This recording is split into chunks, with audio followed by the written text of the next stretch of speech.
kalu achiedh nade ka moko kuomgi bende pandogi. Kata kamano, Levina nigi paro makamane jonyuol. Piny ni kia. Samoro mong'ol mipandono ema nyalo miyo chieng' moyidh kata ndege. Ema miyo nyalo miyo nyathi nying Nyasaye bende oyud duong'. Gima kinyi kia. Mama nakuita. Sharon Ong'ao, Ramogi TV. Jopuonj skul sekondar Mandigo mowuok e kaunti ma Siaya nonyiso mor margi bang' riwruog jogo mane somo e skul no kata alumni bagonegi limbe Mombasa kaka yo mar puoch kod pak kaluwore gi duoko maber manyocha giyudo e penj ma KCSE ma higa mokalo. Jopuonj go kachiel koda joboda mane ofuyo gi ndege nyaka Mombasa ne bende opako tend kaunti ma Siaya komiyo gi mijing'o matiyo matek ka koro lek margi en rieny e Kenya mangima e penj maduong' ma higa ni. Joja oko giler mathoth kowuok Mombasa.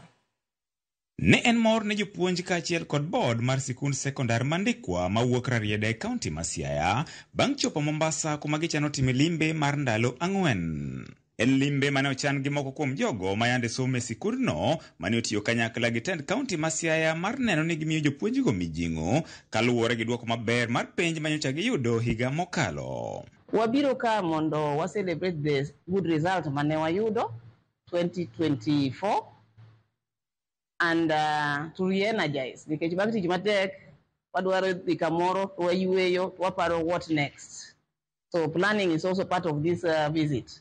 Kwaromo kama to wabet piny to waparore to wang'iyo kuma ne koth ogowa matin to improve and then wachak wamedo energy to do even better. Board mar sikundno motel ne kod Mikairo Sawandho ne okoni limbeno bende geto somo paro kuom jopuonj kaachiel kod sikunde mamoko mosebedo katimo maber e penj. 2023 Ndigwa noyudo number 2 e sub county mar Rarieda gi mean mar 7.00. Nyocha 2024 Ndigwa obedo number 1 e sub county mar Rarieda gi mean mar 7.99. Ma en lek mwasebiro kwa gombo kako nyocho bedo number 1 nino wabet piny kaka community mwang'eyo ni nyaka wadwar yo ma wajiwo go jopuonj.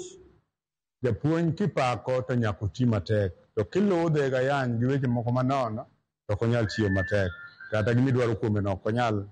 Iwacho ni dhiang' kidwa nyiedho kigo ilombe alomba gi gimonang'o cha tae ogolo mana chak koro miyo jopuonj wagombo ni wabet kodgi machiegni mondo mi giti matek. Sani challenges wan go mang'eny ng'en bedo namba 1 ok yot.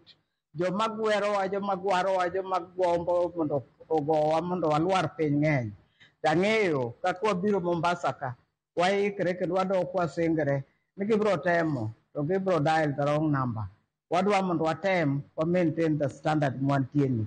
Achiel kuom gigo mane omorogi en ni ma emane en thuolo mokwongo mar thothgi kwongo idho kendo fuyo gi ndege e kor lwasi. Governor Orengo wadwoko nero kamano chutho ng'enywa to pok oidho ndege wang'ni to waidho gi nyinge wadwoko nero kamano kendo wawinjo ka wan gi mijing'o mar tich.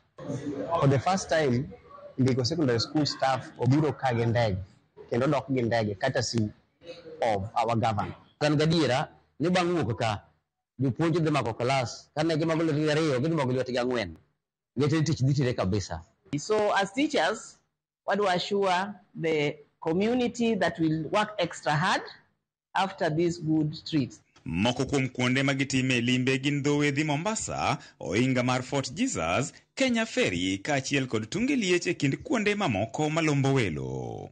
Moko mosedhi floating restaurant, beaches malaw kan kaji osedhi pirates, some of us planning wado maximize kata jomoko nyalo wacho ni they can go outside the wing gitigi their whatever they can get magirit kata Fort Jesus. Wadhi kalo gi ferry malikoni cha winjo no duong' moingo ma Lwanda Kotieno.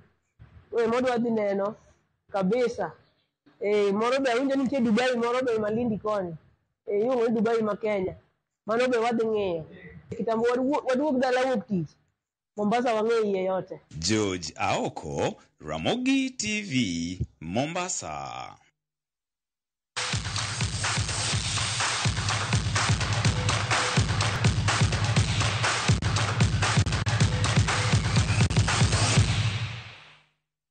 Wantiere pa utuke kuma gikone to tuke mag skunde mag sekondar matamo